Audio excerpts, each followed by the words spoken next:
not only, Alex, did we see Sprint walk away, but there's changings of the guard in the C-suite. What happened to the management of Sprint last night? So we found out, Tom, that because Sprint is not going to go after T-Mobile, the new strategy here is to replace their CEO. That's a story that we broke last night.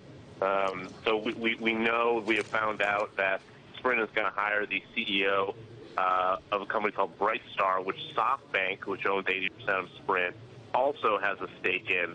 A guy named Maurice Claret, who's close to Masayoshi Son, the founder of SoftBank. So that's going to be Sprint's new strategy here, change up the management and try to go forward without T-Mobile. What's the why behind this, Alex? Why was Mr. Hesse shown the door? Well, in fact, on our air, Dan Hesse more or less said it, if you read between the lines, that he was not going to be the CEO anymore. So I think part of the reason was that he had made the decision to leave. We thought the CEO of the merged company would be John Ledger, T-Mobile's CEO. But the writing was on the wall that Dan Hesse was going to step down. The only surprise here is that it's not Ledger and that Moffett decided to pull the string on this deal before even trying to go forward with regulators. It isn't a surprise, however, as Brendan Greeley said, that regulators did not like this deal. That hasn't been a surprise since day one. Alex, this is Brendan. Did we have any sense of what the plan B was going to be for Sprint? I mean, they have two choices. They can either drop prices or they can invest in new infrastructure to expand their network. Do we have any sense of which or both, which they're going to choose? Not yet. Sprint's going to have to sort of lay out their plan B at this point. There is a plan C, I suppose, which is they could do some sort of partnership with another company.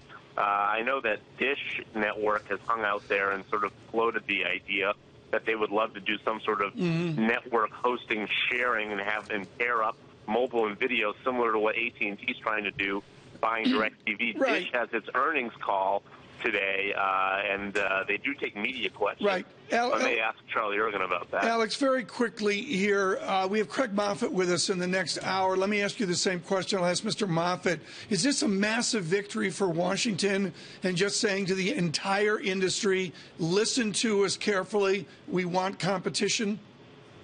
I think it probably is, particularly in the backdrop of Comcast, Time Warner Cable, and AT&T DirecTV. I would say both of those deals are likely to be passed. And so at least Washington can point and say, hey, look, this one didn't go through. If there is massive overhaul in the telecom industry, they can get away with saying we're not just patsies for total industry overhaul here. We did step in and say no to this one.